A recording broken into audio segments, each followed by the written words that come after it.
Aproximados al año 1620 a.C., hizo erupción un megavolcán en la isla de Tera, actualmente Santorini, en Grecia, lo que provocó la destrucción de gran parte de la isla y una serie de tsunamis que arrasó con la Creta minoica e impactaron todo el Mediterráneo oriental. Esto provocó el ascenso de los micénicos y facilitó a los indoeuropeos ya establecidos en la región desde hace 2000 años anteriores de la gran erupción que tomaran el control cultural de las sociedades del Egeo, y así el culto a la gran diosa madre fue sustituido por el culto a dioses masculinos y belicosos.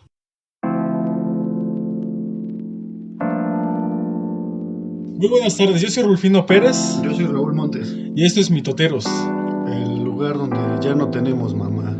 Estimado escucha, le pido por favor que no use esta conversación como fuente. Para realizar algún trabajo escolar, estos perros pueden cometer algunos errores. Gracias. Pues bueno, ya estamos aquí nuevamente. En el pasado episodio tratamos sobre la gran diosa en la prehistoria. Vimos sobre las sociedades paleolíticas y neolíticas y empezamos a tener una introducción sobre la invasión de sociedades más patriarcales en esa zona donde estaba muy bien el culto a la gran diosa madre, y cerramos con un poema que escribió aquí el compañero Raúl. Pero bueno, A ver, que cabe aclarar que originalmente íbamos a hacer dos videos, no pensamos que nos fuera a tomar tanto. Vimos que es un tema bastante más extenso y como queremos abarcarlo bien porque vale mucho la pena, hemos decidido hacer una serie de episodios más acerca de la gran diosa y todo lo que conlleva. de hecho, originalmente nada más estábamos pensados para un solo episodio, en donde tratáramos así de forma muy resumida Ingenuos fuimos. Sí, algo así nos pasó con el de dragones. Ya ven que incluso les debemos la segunda parte, pero ya llegará algún día. Pero ahorita, como tenemos algo de bibliografía para precisamente tratar este tema, pues creo que sí podemos. Ya iremos sacando los demás episodios. El episodio de la quincena pasada fue el introducción, prehistoria, dejémoslo así. Digamos que la prehistoria, ¿no? Abarcamos desde el paleolítico hasta el neolítico y vimos cómo empezaron a... Bueno, vimos un poco de lo que veremos hoy un poco más ampliamente, que fue cómo las sociedades... Bueno, lo que ya dijiste, ¿no? Ajá. Y de hecho empezamos con ahora sí que comentando sobre esa gran erupción del volcán en la isla de Tera. Porque fue uno de los fenómenos decisivos, ¿no? Para que las cosas cambiaran en la antigua Europa. Y de hecho ese cataclismo influyó no solamente esa cuestión sociocultural, sino que influyó también en otros mitos, que puede ser bueno, ya ahorita se discute que hay otros cataclismos que dieron origen al mito del gran diluvio, ¿no? Pero también ahorita en la bibliografía de Campbell se menciona que es probable que algo esos grandes tsunamis hayan dado inspiración para de ahí surgir esos mitos. Lo que sí es muy probable y es casi seguro es de que la destrucción del palacio de Cnosos, bueno, creo que fue toda la ciudad de Creta, ¿no? Estamos hablando aquí de la Creta minoica, es decir, premicénica. Bueno, recordemos que, bueno, si conocemos un poquito la historia de la antigua Grecia, hay periodos antes de la Grecia clásica que se conocen como la Grecia micénica, o esa ya es la clásica. No, sí, es todavía mucho antes de lo clásico, ¿no? Ajá. Es la Grecia micénica, y antes de la Grecia micénica fue la Grecia minoica. Pues más o menos convergieron juntas. Sí, más o menos, pero bueno, aquí, ¿por qué minoica? Aquí nos remontamos al mito del viejísimo rey Minos. Precisamente es la leyenda del Minotauro y todo esto, le da nombre a esta época muy antigua. Los antiguos griegos bueno, no, de hecho, más bien las modernas personas, cuando encontraron el palacio de Cnosos, era un palacio pues muy intrincado, ¿no? Ajá, y muy tal cual laberíntico, así lo vamos a llamar así, y por eso pensaron que ellos se referían al laberinto del Minotauro, que allí pues más bien que ese había sido el laberinto del Minotauro. Sí, a fin de cuentas son también suposiciones, ¿no?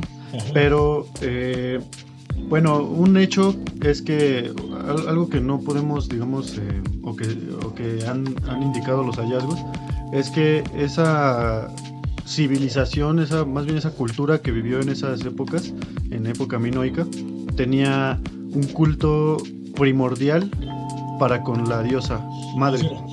Bueno, antes de cerrar el paréntesis, iba a poner que ese gran cataclismo influyó para que surgiera el mito de la Atlántida. Ahora sí que la Creta... Podría ser, Creta minoica se destruyó con ese gran tsunami, y eso es lo que influyó. Es que imagínense, o sea, no sé si te acuerdas de Calamardo gritando Krakatoa, ¿no? Krakatoa fue uno de los grandes, pues ¿cómo se llaman? Megavolcanes o algo así, ¿no? Son volcanes muy grandes cuyas explosiones son cataclísmicas, ¿no? Tengo entendido que el Krakatoa estalló en el año 1883 y pudo ser escuchado a cientos de kilómetros de distancia. Imagínense también durante la Edad Media en Europa, el cielo se cubrió fue mucho antes de esta erupción que dice Raúl. El cielo en la Edad Media en Europa se cubrió de sombras, y eso corresponde a que en la región maya hubo una erupción también muy fuerte. Imagínense, no se comenta entre las más fuertes, pero no le llega a lo que fue Krakatoa o Tera. Y de hecho los tsunamis que levantó esa explosión, más o menos basándose en lo que se conoce actualmente, pudieron haber levantado tsunamis de hasta 300 metros de altura. Imagínense el impacto de ver eso. Ahora, Creta estaba muy cerca, o sea que recibió el impacto de esta explosión de forma más cruda, por así decirlo, pero los tsunamis llegaron hasta las costas de Egipto y de... todo el oriente del Mediterráneo. Así es, y de Palestina, lo que actualmente son Egipto y Palestina, ¿no? Y bueno, exactamente todo el oriente del Mediterráneo. Realmente fue algo cataclísmico completamente, que destruyó, pues si bien no como tal a la civilización griega, sí por lo menos abrió el paso para que, o sea, dejó un vacío cultural muy fuerte, ya que en esos tiempos la Creta minoica era el centro cultural de toda esa región. Y bueno, ahora sí ya nos remontamos un poco atrás de esa gran erupción. Lo que empezaba a comentar Raúl, que en Creta el culto a la gran diosa era primordial. Bueno, si ustedes buscan, por ejemplo, en Google Creta minoica, les van a salir seguramente mujeres con los pechos de fuera y grandes vestidos. Esto es una representación que se han encontrado, se han hecho hallazgos arqueológicos de imágenes de este vestuario típico de la Creta minoica, en la que las mujeres se vestían con grandes vestidos largos con los pechos descubiertos, y esto hace alusión precisamente a la diosa madre, que era la deidad superior, la deidad suprema para esa civilización, esa cultura. Esta diosa también tenía, en algunas representaciones, tenía serpientes. 2 hachas. En unas representaciones, serpientes en cada mano, una serpiente en cada mano, y en la mayoría, bueno, es muy común verla también con 2 hachas de doble filo. Más bien 2 hachas de doble filo, yo había visto más bien un hacha de doble filo. No, sí son 2, una en cada mano. Ajá. Bueno, aquí para esta época, no recuerdo bien si lo habíamos mencionado en el episodio pasado, pero en esos tiempos el sol estaba vinculado con lo femenino y la luna estaba vinculada con lo masculino, de manera que los animales, digamos, que representaban estos astros vendrían a ser por la parte de la luna, el toro, por la cornamenta, y por la parte del sol, el león. También ha habido hallazgos de hecho, no nada más de épocas muy remotas, sino también más recientes, con la diosa Cibeles, que está sentada en un trono, rodeada por dos, o bueno, no rodeada, sino... Su carro más bien está jalada por leones.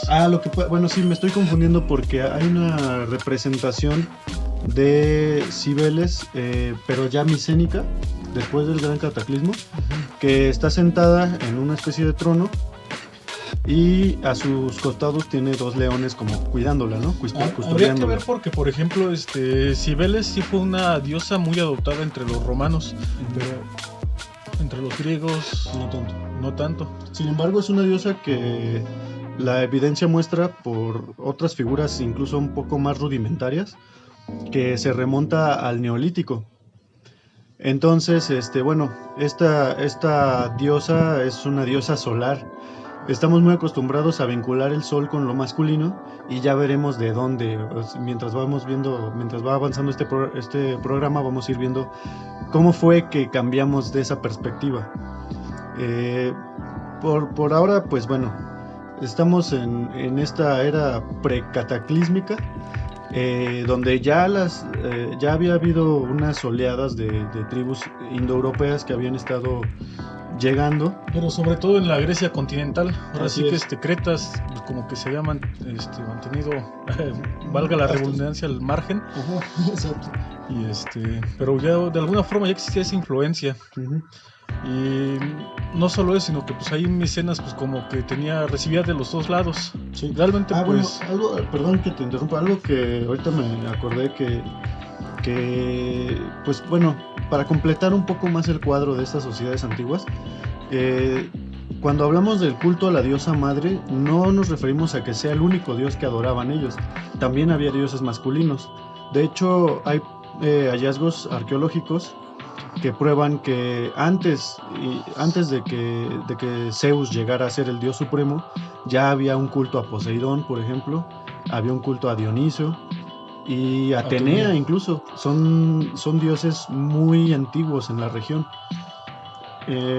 Entonces, bueno, lo que vemos aquí es que ya el culto a la diosa no era digamos como el culto a Dios, del tipo cristiano, monoteísta, si no estamos hablando de un monoteísmo, sino que estamos hablando de deidades asociadas de alguna forma a la naturaleza, pero cuya diosa principal en el panteón era la diosa madre. Y ahora sí que bien naturaleza, bien natural tal cual. Sí. Porque estamos hablando de por lo menos de Dionisio y Poseidón, dos dioses muy y es que en esta bueno, y es que en esta antes del dominio de la raza aria, por decirlo así, bueno, no sería una raza, sino más bien una etnia. Sí, digamos una cultura, ¿no? Porque también eran una serie de tribus diferentes que mantenían una misma, digamos, estaban relacionadas entre sí culturalmente hablando, pero no eran la misma tribu. O sea, cuando hablamos de indoeuropeos, no nos imaginemos una masa de personas que se decían a sí mismos indoeuropeos, sino a un conjunto de tribus que mantenían una correlación cultural y cuyas mitologías también se compartían entre todas estas tribus y fueron llegando, como lo menciona Campbell, por oleadas a lo largo de varios miles de años. Y bueno, antes de que llegaran estas gentes a lo que hoy es Grecia, Poseidón era dios más bien del agua, no tanto del mar, sino del agua. Y entonces era agua... El agua subterránea, ¿no? Le llaman esta agua dulce que te puedes beber, ¿no? Y ya cuando ahora sí que cuando ya se empieza a formar la mitología griega, ya como hoy la conocemos, ya Poseidón empieza a agarrar unas connotaciones un poco muchísimo más violentas. Ajá. Y puede ser que ahí sea que se lo empiece a vincular con el mar, ¿no? Ya que el mar indomable y toda esta cuestión que pues siempre ha infundado respeto entre todos los seres humanos. No solo eso, sino que también los terremotos eran muy asociados a Poseidón. Ajá. Así es. Sí, Ya también tiene una relación tal vez más con los indoeuropeos, estas civilizaciones más tendientes, o más bien estas culturas más tendientes a la violencia y, bueno, vaya, eran tribus guerreras a fin de cuentas, ¿no? Es algo que se nos ha olvidado comentar hasta ahorita y que, bueno, lo subrayamos bastante, con marcador bastante fuerte. Era que se llama el término de gilanía. Así es, bueno, el término fue acuñado por Raine Eisler en su libro The Chalice and the Blade de 1987. Y bueno, es un término que hace referencia a civilizaciones en las que no hay una predominación, digamos, en los sistemas de gobierno, no gobiernan ni hombres ni mujeres, sino más bien se trata de una especie de equidad. Unas sociedades que no le dan más importancia a ninguno de los géneros. Y es que en esa época pues realmente no la necesitaban porque ellos no conocían como que ese... sí había existido antes, ya lo habíamos visto, que en el Paleolítico sí había una predominancia masculina. Así es. Por las sociedades cazadoras, finalmente ellos arriesgaban ¿cómo se llama? Su vida, básicamente. Para cazar un animal. Uh-huh. Y eso pues les no sé, les daba un pues a fin de cuentas vemos cómo en el programa pasado se establecen los roles de género, ¿no? Estos roles cambian cuando cambia la sociedad. Ya lo vimos cómo empieza en el Neolítico con la agricultura. Hay un acercamiento más, digamos, más profundo a la tierra y por lo tanto a la diosa. Esto hace que la diosa se convierta en muchas civilizaciones agricultoras, sobre todo de los entornos del Mediterráneo, de los contornos del Mediterráneo, y modifica también su forma de gobernarse y de manejarse entre ellos.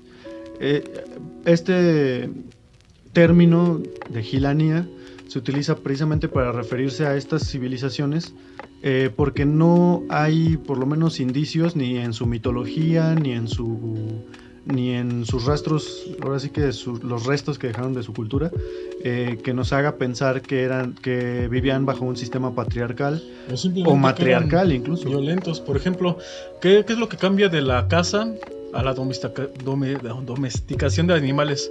Pues ahora sí que ya ya no tienes que arriesgar tu vida, ya cambia completamente, ya la gente se vuelve pacífica. Exacto. De hecho, algo que distingue a todas estas civilizaciones de la diosa o que adoraban a la gran diosa es que no hay representaciones bélicas. Uh-huh. Algo muy común, por otro lado, con todo lo que vino después.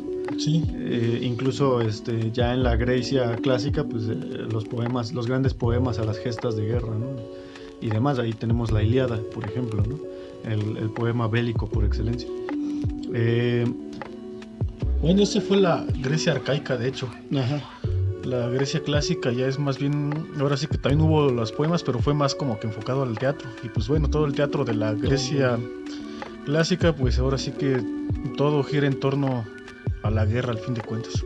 O a conflictos, aunque sean un poco más pequeños. Siempre son estos que se van a batallas, ¿no? Ajá. No estamos hablando también, aparte pues estamos muy acostumbrados a esta sucesión de guerras, este conjunto de guerras constantes entre las diferentes ciudades-estado, ¿no? Bueno, ahí sí me gustaría destacar dos mitos que no tienen que ver con guerra, que fue el de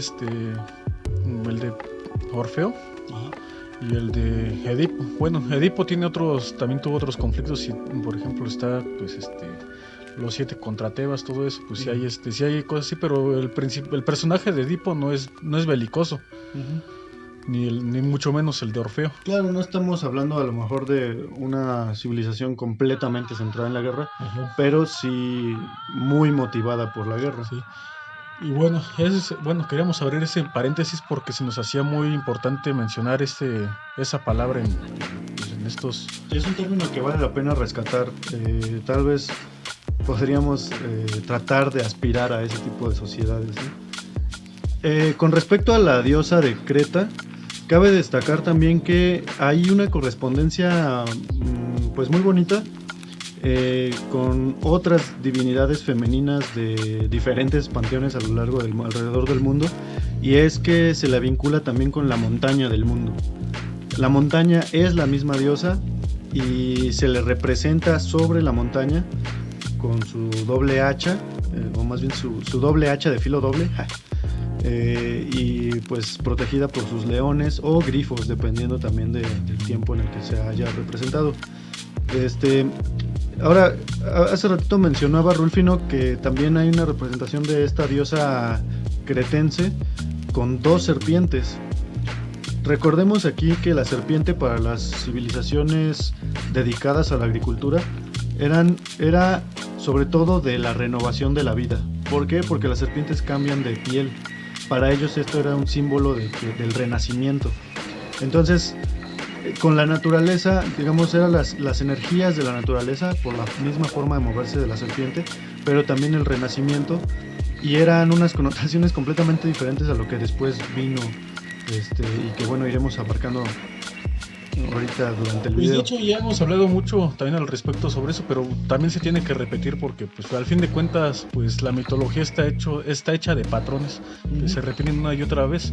Habíamos hablado de ello precisamente en el episodio de dragones, de cómo era la serpiente pues venerada y pues Un símbolo de vida, renovación, y al final pues de maldad y de ¿cómo se llama? Y de tentación, y bueno, pero ¿por qué? Bueno, ya llegaremos a eso, al porqué de ese cambio en la significación de los símbolos, ¿no? Por ahora bástenos con saber que la diosa también estaba asociada a la serpiente y era un símbolo más bien benéfico para esos pueblos. Bueno, vino el cataclismo, ¿y luego qué pasó? luego llegaron los indoeuropeos. Bueno, ya Bueno, sí, más habían bien, llegado, ¿no? Pero como que aprovecharon, ¿no? El Ajá. vacío, digamos. Aprovecha el bug. Ándale, aprovecharon. Ahora sí que también pasaron otras cosas, ¿no? También los mismos indoeuropeos ya habían ¿cómo se llama? Habían invadido parte de lo que hoy es Turquía. Dentro de ello ahora sí que también existe Troya. Y de hecho pues ahí pues ahora sí que se dieron una guerra entre indoeuropeos y indoeuropeos, Sí. tal cual. Se había pensado que más bien que los indoeuropeos aprovecharon esa parte donde Micenas atacó Troya, y de ahí aprovechó para invadir porque después del regreso de los héroes griegos, pues ahora sí que regresaron muy debilitados. Sí. Y de ahí habían aprovechado los dorios, pero ellos ya estaban ahí. De hecho, más bien dorios lucharon contra dorios. Bueno, de hecho, ahora sí que ahí habría que ver qué era cada quien, porque como decía Raúl, fue por oleadas. Más bien quedémonos en indoeuropeos entonces, porque Recordemos, bueno, ahí los nada más troyanos basta. no eran dorios sino frigios. Ajá. Pero recordemos que también los frigios eran indoeuropeos. Eran una de las tribus. Recordemos que estas oleadas se empezaron a dar desde el año 4000 y cacho antes de Cristo, y fueron sucesivas hasta por ahí del año 2300 después de Cristo, más o menos, si mal no recuerdo. O sea, fueron oleadas, después de Cristo. digo, antes de Cristo. Fueron oleadas que fueron, digamos, ahora sí que despacio, pero constantes, ¿no? Y que inevitablemente tuvieron una influencia fuertísima en todas las demás civilizaciones que llegaron a conquistar. Ahora, hay algo muy importante, un elemento importante donde digamos que nos va a indicar la presencia de indoeuropeos, es el tipo de armas. Y es que aquí ya estamos hablando, bueno, la lengua obviamente, pero las armas como vestigio arqueológico. El bronce, ¿no? El bronce, exactamente, el bronce con estaño, más bien el cobre con estaño, la aleación de cobre y estaño, les daba un armamento especialmente poderoso para esa época. Y no solo eso, bueno, es que para empezar entre los pueblos que estaban antes de la llegada de los indoeuropeos, estaba pues más bien no existían las armas. Todo lo que no pues eran las armas herramientas. La doble hacha, por ejemplo, era pues era un símbolo. Exacto. Y el hacha, pues, no solamente se usa muchísimo más para Como herramienta, ¿no? Ajá. Herramienta de trabajo. Ahora, algo que les dio una ventaja sin igual a las tribus indoeuropeas fue la domesticación del caballo. Ajá. Y el carro de guerra. a fin de Precisamente, cuentas. ajá, exactamente. Ellos llegaron y arrasaron a donde sea que llegaban. Realmente eso les dio esa ventaja tecnológica en cuanto, digamos, tecnología bélica, les dio una ventaja sin igual que los llevó a conquistar todo lugar a donde se pararan, porque básicamente, Pues imagínate, era un tanque. sí, no, para ellos Ajá. era algo que no sabían cómo parar, ¿no? Y sobre todo si estamos hablando de sociedades pacíficas, pues cómo, cuándo iban a poder. Ahora, llegaban, arrasaban y asimilaban la cultura del enemigo. Como ya lo mencionamos un poquito de pasada en el capítulo anterior, Zeus por eso es tan promiscuo, ¿no? Porque al lugar donde llegaban estas diferentes tribus imponían su dios. Casi siempre el dios supremo de los indoeuropeos fue un dios masculino que tenía que ver con el trueno. Parece ser que el nombre original creo que era Dios, algo así, ¿no? Bueno, Yaus Pitar era, de hecho, de la palabra de Diaus viene obviamente la palabra Dios y es el Padre Celestial. De hecho, Dios se traduce parece tal mucho a cual. Zeus, Ajá. Dios Pitar. Júpiter. Es un fenómeno que se llaman cognados, es un fenómeno lingüístico que se llama cognado, en el cual, bueno, hay unas correspondencias de unas lenguas a otras y pues eso nos indica, digamos que nos da una pauta para saber de dónde viene una lengua y qué tan antigua es. El dios Yaus Pitar es un dios muy antiguo cuyo nombre, si mal no recuerdo, significa Padre de los cielos, donde, bueno, Yaus Pitar era digamos, la representación mítica de la bóveda celeste como tal. Fue un dios pues proto-indoeuropeo que se cree que era el dios supremo de ese panteón, y de ahí pues fue derivándose, como lo dijo Rulfino, en Yaus Pitar, en Zeus, Zeus a Zeus, Zeus Yaus Pitar, a Zeus, Júpiter. Júpiter, porque también se le dice Júpiter, y Dios Padre. A fin de cuentas, si se fijan, Dios Padre, Eso yo creo que ya fue un sincretismo mucho más adelante, porque tenemos por un lado los indoeuropeos de los que estamos hablando ahorita, pero se recuerdan el episodio pasado también hablamos de una invasión semita en otros lados Sí, aquí ahorita nos quedamos con que los indoeuropeos eran digamos, podemos rastrearlos a partir de los vestigios que dejaron sus lenguas y que están presentes en nuestras propias lenguas. Ahorita vamos a hablar un poquito más a detalle de eso, pero también, y curiosamente por los mismos años aproximadamente, también hubo una invasión de otras civilizaciones que también eran completamente patriarcales y cuyo dios supremo, ellos sí no tenían otros dioses, eran monoteístas casi por tradición, y cuyo dios supremo era su dios tribal o su antecesor, y son nada más y nada menos que los semitas, como dijo. Pero habría que ver también, ahorita que llegamos a ese punto vamos a ver que había mucho más tribus de semita, y también es que hemos pensado en como que encasillar a todos los semitas por Sí, igual, no pero son pensemos en muchísimos. judíos, ¿no? Sí, son varios, son muchas Y tribus. ahorita llegaremos a eso. Ajá. Ahorita lo que se nos hizo valioso rescatar fue, bueno, les voy a leer lo que escribimos ese ratito para que no se nos olvidara. William Jones fue el primero en utilizar el término indoeuropeo, y fue en una conferencia pronunciada en 1786 en la que propuso una genealogía de estas lenguas. Los indoeuropeos se dividen en dos ramas principales, oriental y occidental. En Oriente están las lenguas Satem, y bueno, son eslavos, que de ahí viene el ruso, el polaco. No estoy del todo seguro, pero sí, digamos las lenguas eslavas, ¿no? ¿Qué otras? Desde Europa está el persa y las lenguas índicas, porque pues también hay Son muchas, ¿no? Está el hindi, que es el que se habla actualmente, el bengalí, en la antigüedad estaba el pali, el sánscrito, son lenguas de esa región. Y de hecho, ¿cómo se llamaban esas? ¿Cómo le puso este lingüista a estas lenguas? Satem. Satem viene del sánscrito 100, de hecho, es la forma sánscrita decir 100. Y por el otro lado están las lenguas... Centum. Y que bueno, La son forma latina. Ajá, griego, lenguas itálicas, celtas y germánicas.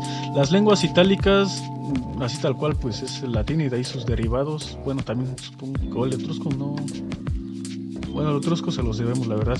Pero bueno, el de latín, pues acuérdense que viene casi media Europa Así es. y medio mundo. De hecho. Y bueno, esas son las cosas que Ahora, ¿por qué es importante esto? Porque eso nos indica, digamos, es una buena forma de darnos cuenta y rastrear a estas civilizaciones, estas tribus que, como venía diciendo y he estado repitiendo, vinieron poco a poco a lo largo de miles de años asentándose y guerreando con las civilizaciones, las tribus que se encontraban ya asentadas antes. Se podría hablar de invasiones, ¿no? ¿Y qué ocurre con esto? Que al transportarse, digamos, al conquistar estas nuevas tierras y de alguna forma fulminar o asimilar a estas culturas que llegaron a invadir, también transmitieron su mitología. Y eso se ve, pues bueno, en los diferentes poemas que sobreviven a lo largo de la historia, ¿no? aquí yo creo que sí deberíamos de... Ahora sí que las invasiones indoeuropeas fueron súper violentas, pero no se llegó al grado de una fulminación total porque, como lo Más bien decía, fue asimilación, ¿no? Ajá. ahora sí que recordemos a Alejandro Magno conquistando todo el mundo, fue de una forma bestial, muy violenta, pero ahora sí que no él mismo asimiló y él mismo, incluso tal vez por conveniencia se hizo llamar faraón y mismo Dios, ¿no? Pero bueno, nunca erradicó algún culto. Exacto. Y de alguna forma también eso fue un poco el éxito del Imperio Romano, ¿no? Tampoco hicieron eso. Bueno, Y bueno, lo que sí comparten en todo lo indoeuropeo es que donde llegaban pues había muerte y destrucción, se establecían y quedaba un nuevo panteón, por así decirlo. Y ya lo habíamos hablado en parte de que por eso sigue, bueno, por eso siguió el culto a Dionisio, Poseidón y Atenea durante mucho tiempo. así es, solamente se adaptaron sus orígenes para que cuadraran con la mitología dominante. Pero esto fue un proceso de cientos de años, de miles de años de interacción cultural. No fue como de que llegó de repente, de buenas a primeras, un culto y dijeron quemen todo lo anterior, como ha pasado en la historia, quemen todo lo anterior y a partir de ahora vamos a escribir lo nuestro, ¿no? Esto fue más bien una cuestión paulatina, muy paulatina. Y bueno, aquí esto ya estableció una primera ruptura con las culturas de la diosa, ya que la diosa dejó de haber una diosa primordial, una diosa, digamos, que fuera la divinidad rectora de tal o cual civilización, y terminó siendo sustituida pues por Zeus, ¿no? Por el dios, dios masculino que por cierto casi siempre, si no es que siempre, era un dios del trueno. Pues sí. No se dan en todas las mitologías de igual forma, porque por ejemplo en Germania, Escandinavia, ahora sí que el dios supremo es Odín, y él digo, El dios de los vientos, ¿no? otro dios más de los más importantes dentro del panteón nórdico, pues, ajá, pero Sí, pues sin lugar a dudas es Thor. Sin embargo, pues sí, el principal es... y es y ahora sí que si hay un equivalente de Zeus, pues sería, ¿no? ajá.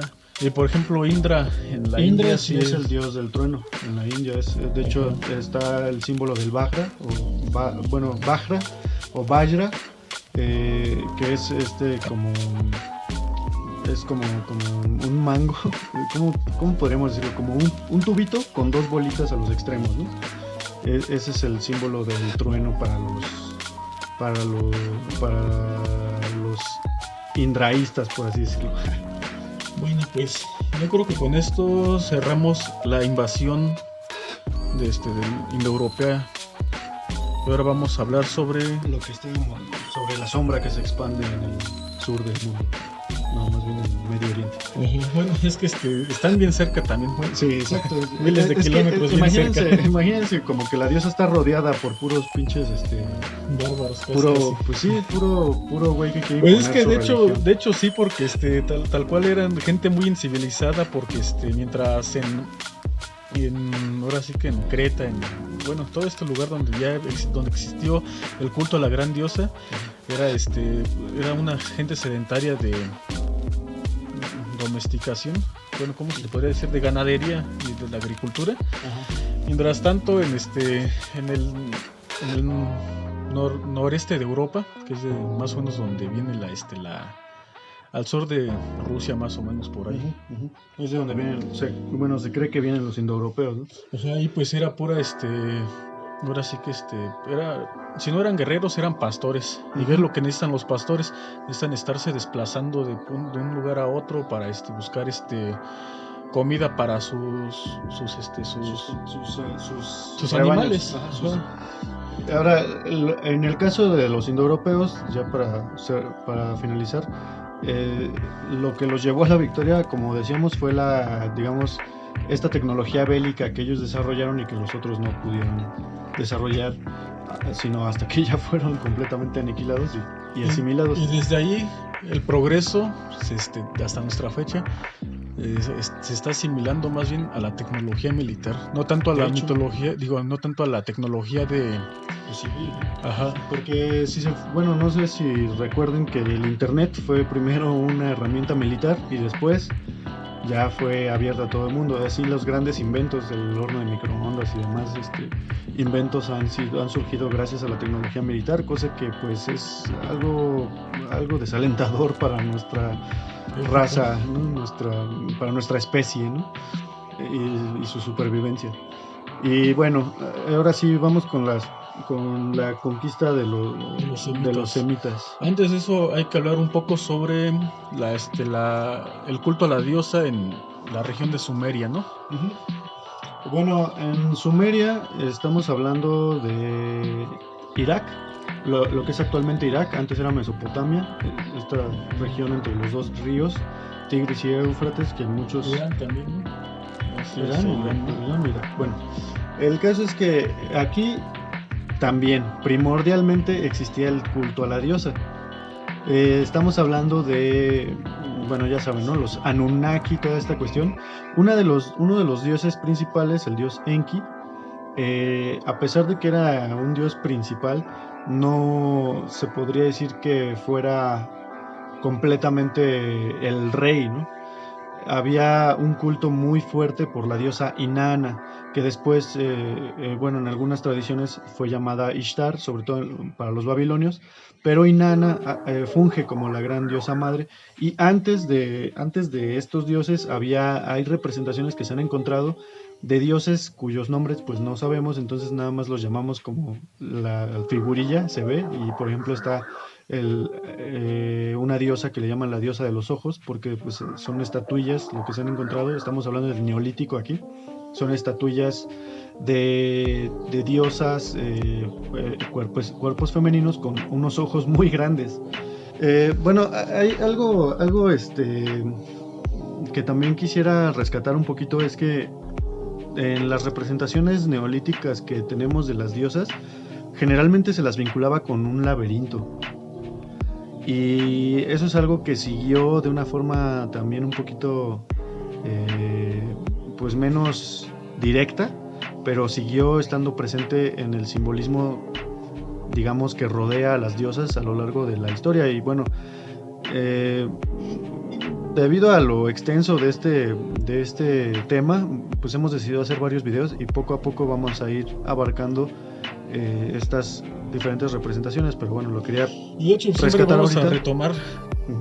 Cada video siempre vamos a retomar y vamos a comentar cosas que ya dijimos en el pasado, ¿no? Ajá. Ahora, bueno, algo que también es interesante es antes de pasar de lleno ya con los babilonios y los sumerios, los sacrificios. Porque hay una cuestión aquí muy ligada a la masculinidad por una parte y a la feminidad por otra, y es el animal preferente sacrificial para los antiguos mediterráneos y pues también en esos tiempos de Sumeria se sacrificaban mucho las vacas, ¿no? ¿Se acuerdan? Yo creo que es algo muy normal ver que sacrifican una vaca con motivos religiosos, un toro más bien, perdón. Un toro. Sí, de hecho, incluso la vaca no era sacrificada. Me corrijo, ¿no? El toro. El toro, uno de la simbología que viene, el toro es un animal lunar, como decía hace rato, y no nada más sus cuernos, no nada más representan a la luna, sino que por el hecho de que apuntan hacia arriba, eran animales que se sacrificaban a los dioses celestes o uránicos, ¿no? Les llaman. Estos dioses, que pueden ser como pues aquellos que fungen en el cielo, ¿no? En los cielos. Y por otro lado tenemos a los animales cuyos, en este caso colmillos, apuntan hacia abajo. En este caso el jabalí, el cual estaba muy emparentado con diosas como Perséfone y Deméter, como veremos en futuros programas. Hay por ejemplo, en la Ilíada, hay la descripción de un sacrificio, de un sacrificio de un jabalí, donde está ya todo muerto y le cortan como las cerdas, así como sus cabellitos que tienen, ¿no? Uh-huh. Son muy duros los cabellitos que tienen los jabalíes, se supone. Ajá. Y como su crin, ¿no? Algo así. Ajá. Y entonces en lugar de comérselo como hacían con otros animales, pues sí, con los bueyes, ¿no? Uh-huh. Los toros y bueyes. Lo aventaron al mar y dijeron, no, pues es que este tipo de sacrificios no tienen por qué alimentar al humano, porque estos van completos al subterráneo, ajá, lo avientan al mar. Estos son sacrificios que van dirigidos a los dioses catónicos. Sí, creo que en ese... O subterráneos. Bueno, lo tendría que releer, pero creo que en esa... sí va para Poseidón, ¿no? En ese sacrificio. No me acuerdo bien, pero bueno. No, Poseidón es una deidad católica. A pesar de que su morada está en el Olimpo, Poseidón siempre, desde tiempos neolíticos, antes de que fuera asimilado por los griegos, tenía connotaciones que tienen que ver con la naturaleza y los impulsos vitales. Es decir, era el que de hecho, el agua subterránea. Ajá, exactamente, era el que te hacía que te pusieras todo cachondo y te pusieras a coger, ¿no? No tanto en el sentido erótico y ya más acá, sino en el sentido de impulso animal. Uh-huh. Ahora, bueno, ya cerrando este paréntesis, prosiguiendo con la cuestión de las diosas en Mesopotamia, ajá, era muy preponderante el culto a la diosa. No, en tiempos neolíticos hay un nombre, solo que no lo recuerdo bien, se los dejo de tarea. De una diosa que era también la diosa madre. Ahora, en esta antigüedad, la diosa madre, el mito de creación, como lo dijimos en el capítulo anterior, era la diosa sacrificándose a sí misma de forma voluntaria. Bueno, en algunas no era necesario que se sacrificara, sino que simplemente daba a luz al mundo, pero en otras sí era, digamos, se sacrificaba a sí misma. Y aquí es donde nos encontramos, llegados a este punto, después de lo que vendría siendo las invasiones semíticas, encontramos la primera gran ruptura. Bueno, ahí sí, lo habíamos anotado un poco para comentarlo después del contexto histórico. Ajá, bueno, sí. Sí, bueno, casi histórico. Es que la cosa es que, pues bueno, son documentos muy, muy viejísimos y no se puede...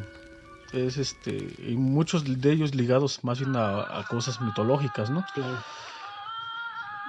Vamos a ponerle legendarias, ¿no? Uh-huh. Pero bueno, hay que poner que que el primer rey semítico, uh-huh, en esta región fue Sargón I. Uh-huh. Sargón I, de hecho se habla del primer registro de los reyes. Bueno, sí hay un registro, pero es que mucho de eso está... Es como la Biblia, ¿no? Los primeros grandes patriarcas en la Biblia vivían cientos de años, ¿no? y hasta 500 años, ¿no? Y así como de cómo va a ser. Sí.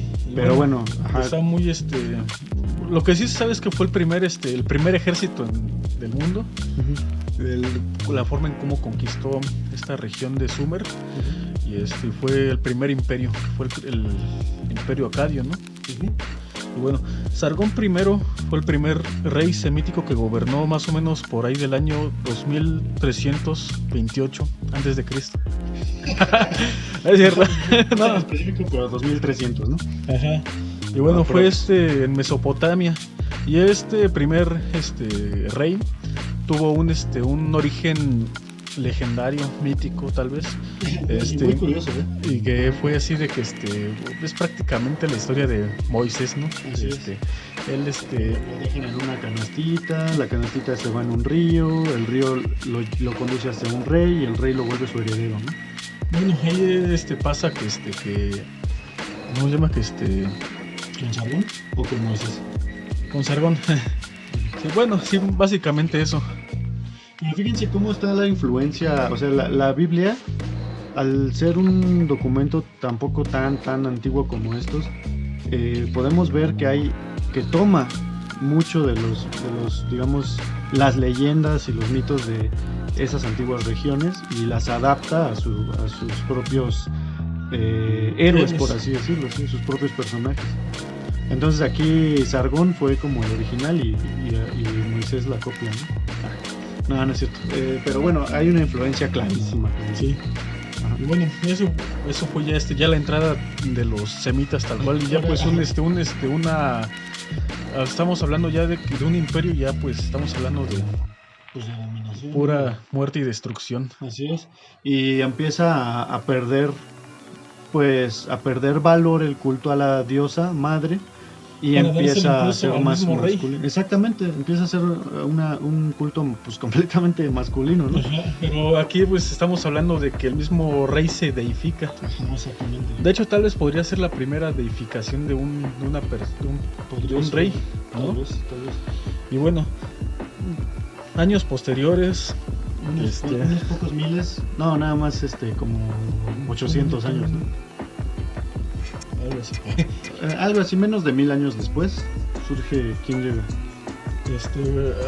Hay una piedrota gigantesísima que tiene así como que ajá, pues más bien un código, sino tiene ahí letritas raras, forma, ¿no? Y que se llama el código de Hammurabi. Ya dilo. Hammurabi. Sí, ese. Bueno, Hammurabi pues es el famosísimo código de Hammurabi, que es famoso por precisamente ser el primer, digamos, documento, el primer documento legal de la historia, ¿no? Y bueno, es en esa piedra está dibujada cómo a este rey Hammurabi recibe las leyes, algo así como otra cosa de otra cosa divina, ¿no? Otra cosa como Moisés, precisamente como Moisés recibiendo las tablas de las leyes. Bueno, esta piedra gigantísima pues era más grande que las 10 tablas, ¿no? Digo, obviamente los israelitas tenían muchas más leyes, pero esas eran las más importantes. Pero también aquí estamos hablando de Babilonia, para contextualizar.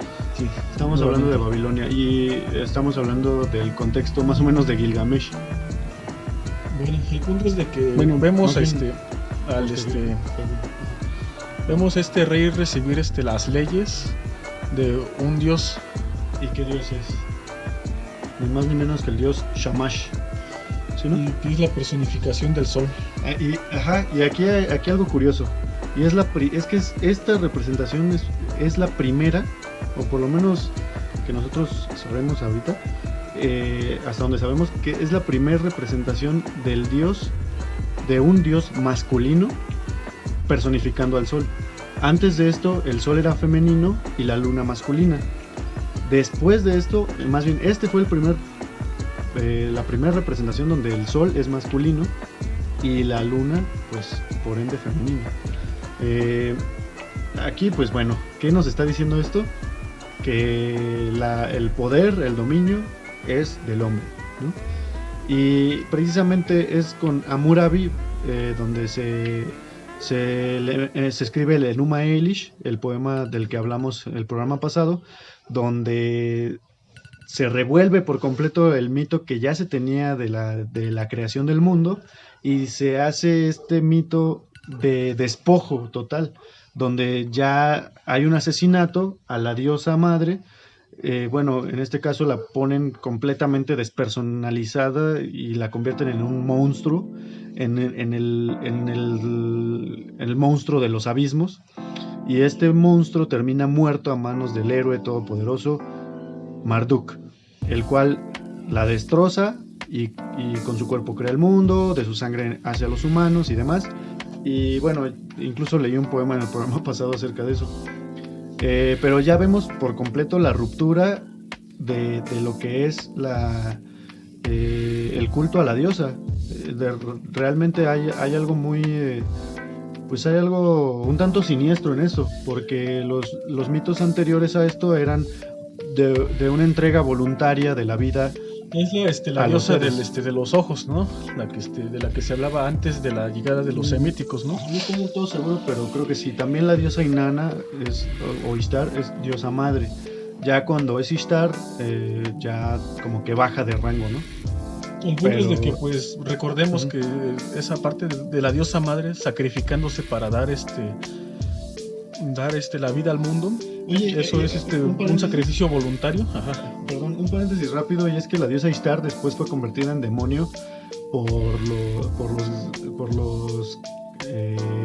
los católicos, perdón. Uh-huh. Y hasta el demonio Astaroth, uh-huh, viene precisamente de Ishtar, y es una mentada de madre, porque pues era una diosa pues.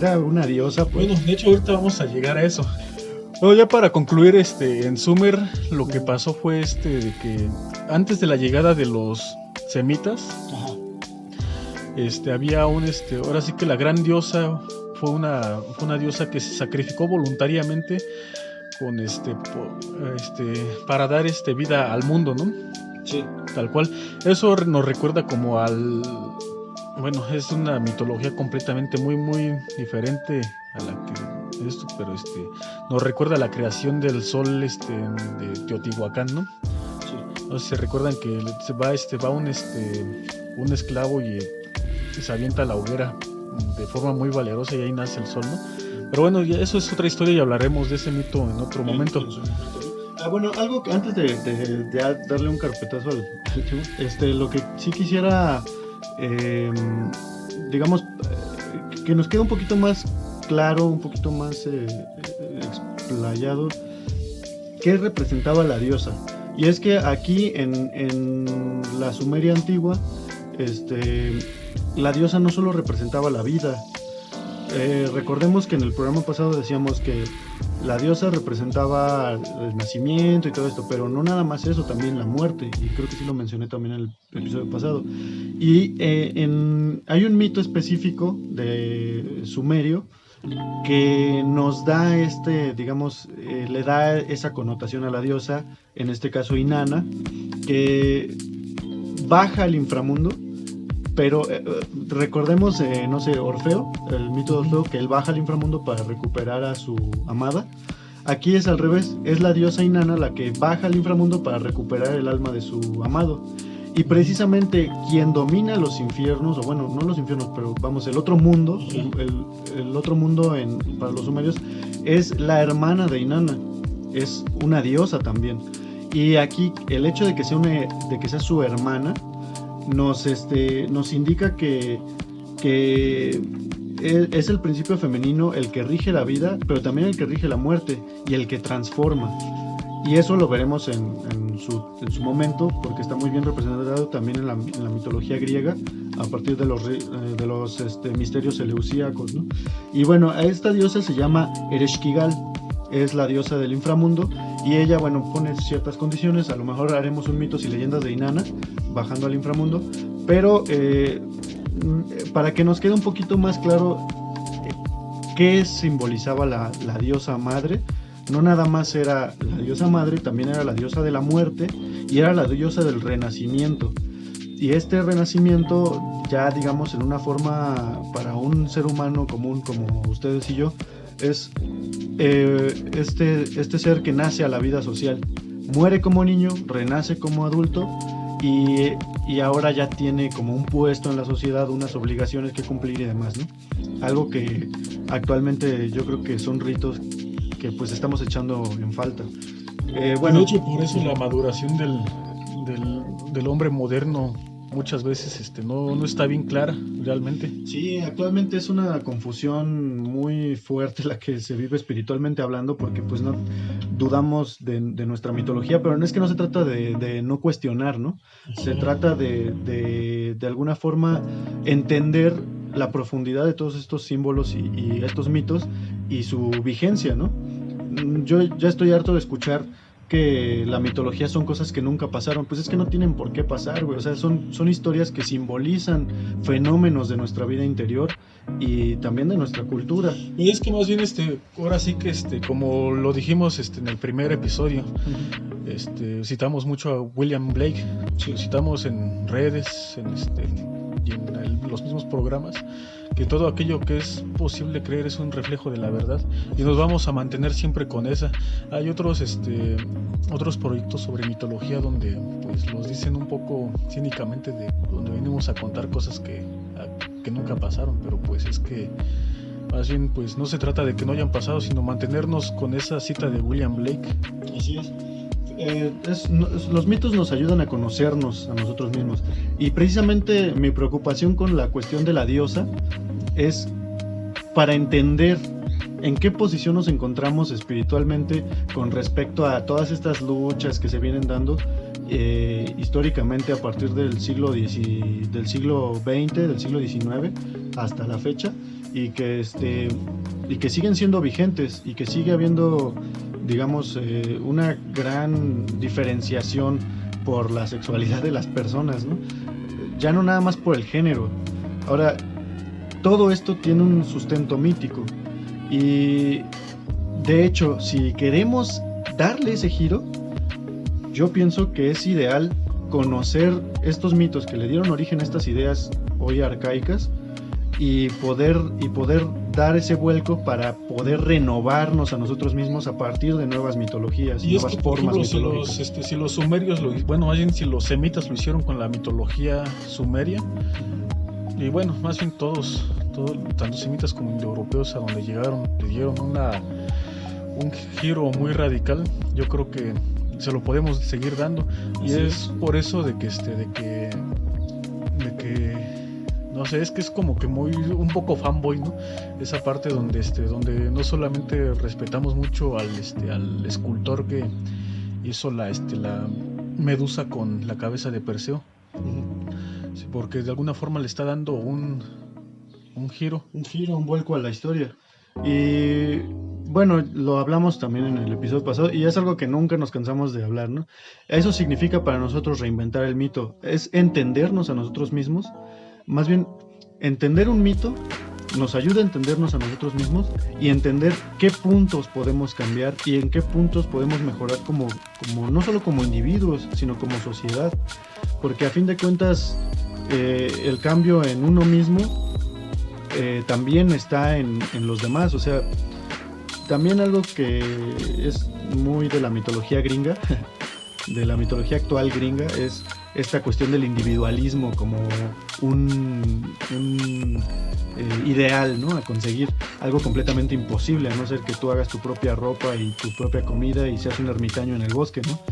Y aún así no serás completamente individual, porque vas a depender de cazar otros animales. Es decir, tenemos que entender hasta qué punto tan profundo estamos interconectados los unos con los otros, no nada más como humanos, sino como animales, como seres vivos de este planeta.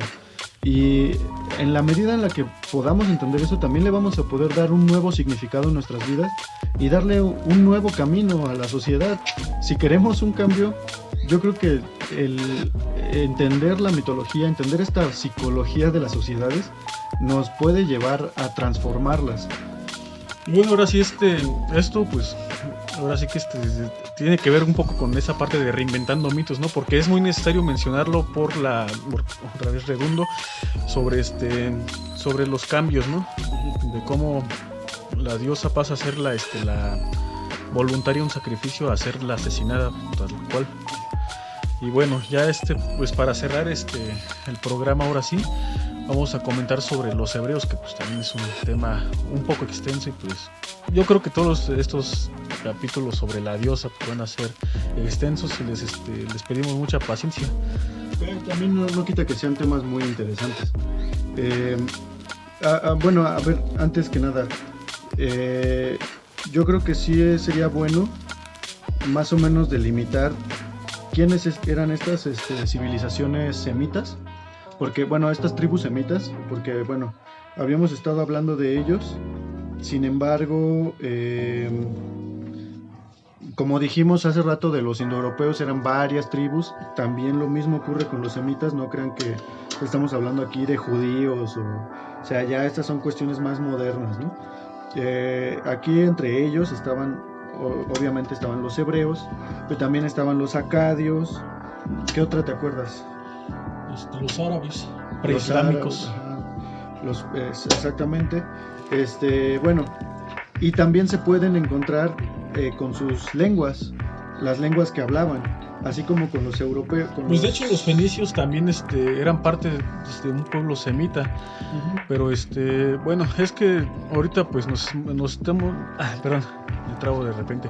Estamos muy enfocados en la gente que llegó a dominar Sumeria y en la gente que llegó a dominar bueno, más bien en los israelitas, porque de alguna forma fue es de lo que tenemos más documentación y pues bueno, el hecho de que haya más documentación fue porque hubo un impacto mucho mayor, ¿no? Ajá. Y es que se acuerdan de la vez del episodio pasado donde dijimos los indoeuropeos sí mataron y masacraron.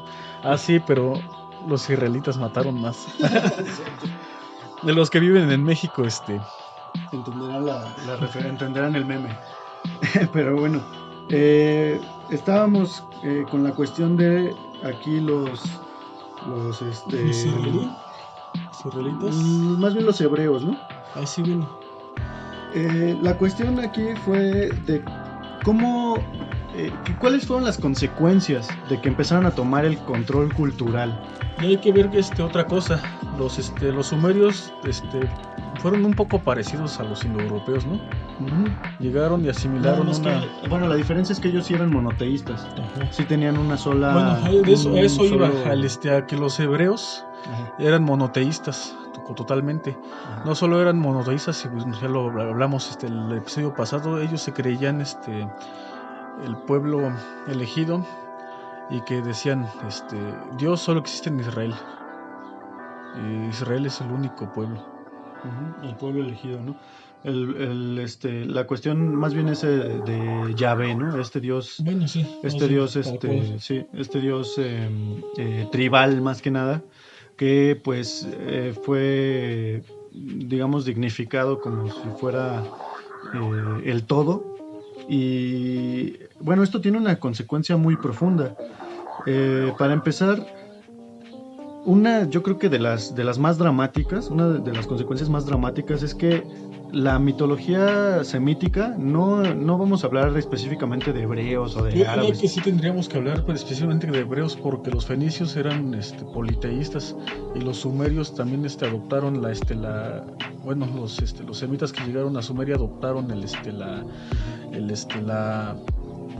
los cultos, bueno, los transformaron, pero de alguna forma los adoptaron también. Sí, así que yo creo que sí, sí tenemos que hablar específicamente de hebreos. Sí, tienes razón. Y es que, bueno,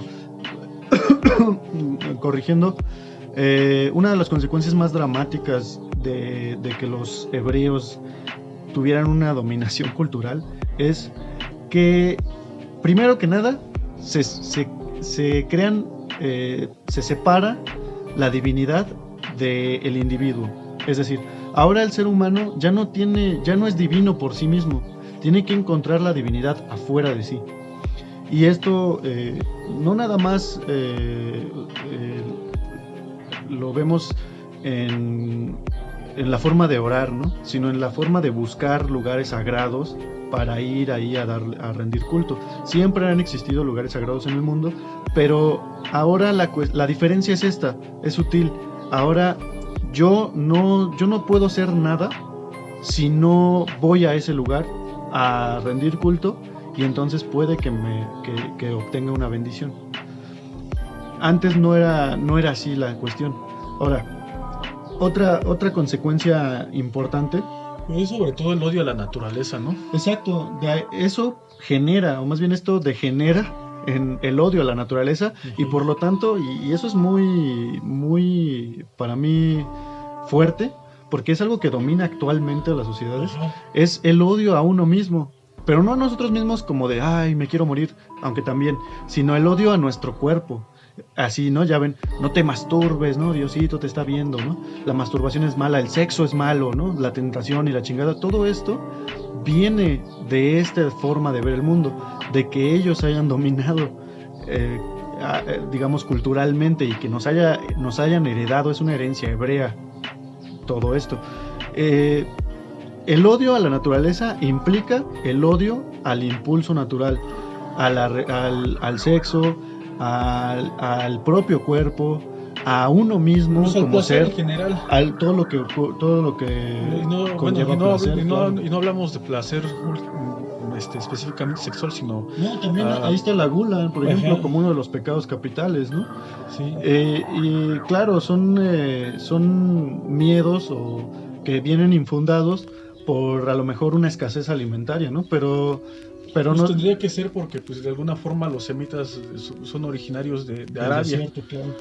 Sí, y ahí estaban rodeados de carencia. Otra de las cosas en la que podemos ver el odio a la naturaleza es que cómo se representan a las deidades ahora sí que donde llegó la gente indoeuropea, se mantienen con deidades pues, ahora sí que tiene que ver con la naturaleza. Claro. Exactamente, a fin de cuentas sí masculinizaron los cultos del Mediterráneo, pero de todos modos seguía habiendo, o sea, le seguían dando cabida en su panteón, algo que no pasó para nada con los hebreos.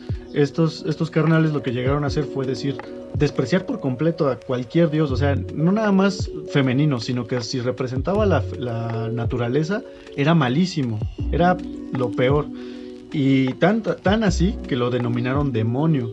Una distorsión de la palabra daimon de griega, ¿no? Ahora estábamos hablando de Poseidón con su tridente, el demonio por excelencia, a fin de cuentas. Y bueno, ahí está el ejemplo que daba hace rato Raúl sobre la diosa Ishtar, que finalmente pasó a ser Astaroth. Y de hecho la imagen de la diosa es una ¿cómo se llama? La diosa es representada por una mujer tal cual, con con alas, ¿no? Y desnuda completamente. Y patas de águila o de alguna ave rapaz. Pues que creen que esa imagen es la que usan también los mismos católicos y hebreos para los judio-cristianos tal cual, para el demonio Astaroth. Así es, para representar la misma. Ajá, exactamente, ni siquiera le cambiaron nada, ¿no? Ahora también está uno de los grandes enemigos bíblicos, y es el dios Moloch, del cual se hablaba muchas basuras. Sin embargo, bueno, ya sabemos cuál es la costumbre entre estas gentes de distorsionar por completo la realidad, ¿no? Sí. Ahora, yo quiero, porque también hay una moda muy fuerte de mandar mucho a la verga todo lo que tiene que ver con pensamiento cristiano y demás, pero algo muy valioso y que hay que rescatar es que tiene una razón de ser. Es decir, ¿por qué llegamos a este punto de demonizar la naturaleza? Bueno, ya lo estamos viendo, ¿no? La carencia donde vivían estos pueblos y demás, y se tiene que entender en su contexto. Tampoco se trata de satanizar, porque entonces estaríamos cayendo en el mismo extremo que ellos cayeron. Hay que tratar de entender y basándonos en ese entendimiento, sacar nuestras conclusiones. Nosotros no somos ni satanistas, ni cristianos, ni nada, pero tratamos de entender ambos puntos. Estamos hablando también de cuestiones muy antiguas y que se tiene que saber los orígenes de todas estas creencias para saber que, bueno, los demonios pues no existen, o sea, no hay un demonio que va a venir y se va a poseer tu cuerpo. Son fenómenos psicológicos, ¿no? Estamos hablando aquí de que esta diosa Ishtar no está viendo a quién poseer, es una diosa madre, es una diosa que en su concepción antigua tenía connotaciones positivas. Y que, bueno, ya empezamos a ver ciertas cosas negativas en el poema de Gilgamesh, cabe destacar, pero ya le dedicaremos su video. Pues yo creo que, bueno, sí, más bien, en el poema de Gilgamesh dice Raúl que lo trata de seducir, Gilgamesh la rechaza y ella le manda un Sí, se va con su papá, bueno, en el poema su papá es Enlil, el dios de los vientos, y este señor, pues... caballero le manda ni más ni menos que el toro celeste, que es un animal, es un monstruo, pues. Pero yo creo que ahí no es tanto así como que le estén dando connotaciones, ¿cómo se llama? Pues de caprichosa, porque se pone Sí, muy pero de caprichosa, todas formas, y eso también pasa en la mitología grecorromana, y no solamente con diosas, sino con dioses también. Ahí tenemos a Cupido. Los dioses son caprichosos. Ajá, ahora sí que Claro. siempre se ha manejado así en todas las mitologías posteriores ahora sí que a la invasión europea y semítica. Ahora, volviendo un poquito a estas cuestiones que estábamos enlistando un poco de las consecuencias del culto hebreo, ya también para ir finalizando el programa, es algo que se me hace bien dramático, y es gracias a este punto de separación de lo divino con el individuo o con el ser humano, no tanto con el individuo sino con el ser humano, se genera el territorio propicio para ¿qué? La creación de una institución llamada iglesia, es decir, toda una institución dedicada al lucro con la espiritualidad humana. Y es aquí un punto muy dramático, donde el ser humano, para poder tener contacto con su divinidad, necesita recurrir de un intermediario, que antes no había antes no existía esto. Estamos hablando aquí de la creación de toda una casta, de toda una especialización, una institución, en algunos casos como en la India, una casta que estaba a la cabeza de la sociedad y que terminó en puestos de poder. Estamos hablando de una situación de poder. La iglesia no es más que una institución creada a partir de la búsqueda del ser humano de poder. Y bueno, antes de que se me olvide, ya para finalizar, ahora sí que los desmanes que hicieron los hebreos, ahora sí que fue poner a Eva, ya Lilith. Ya hablamos de ellas en algún otro capítulo. Después vamos a hablar más a detalle del mito de Lilith, que es muy interesante. Y bueno, ahora sí que Eva es la creadora del pecado original, ¿no? El pobre Adán pues solamente fue hay una víctima, pobrecito. Ajá, de la desobediencia de Eva, ¿no? Y bueno, eso pero eso no, ahora sí que ahí está la parte en donde la tradición judía y por extensión judio-cristiana manda pone a la mujer como una casi una personificación casi diabólica, ¿no? Ajá. Pero en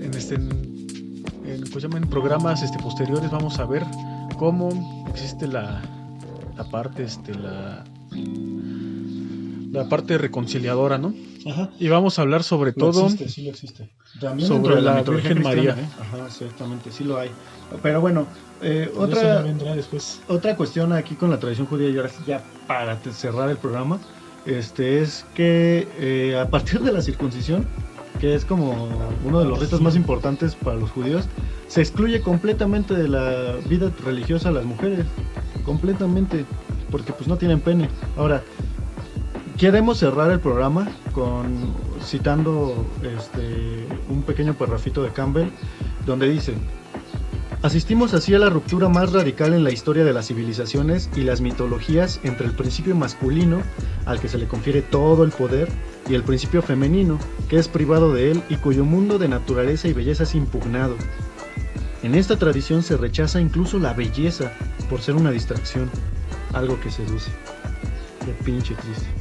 Y bueno, ya con esto cerramos este programa y pues ya les iremos dejando noticia de cómo vamos a ir abordando este extenso tema. Y bueno, sería todo y pues muchas gracias por escucharnos. Saludos a todos y a todos los que nos escuchan y a quienes nos ayudan también en la producción de este programa, que pues bueno, la música, como ya saben, está creada por Daniel Manso. Muchas gracias a Sarita, que nos ha hecho las ilustraciones de portadas y demás, y pues muchas gracias a nosotros mismos, porque somos los que editamos y grabamos este video. Hasta luego, estamos con ustedes siempre. Adiós. Hasta luego.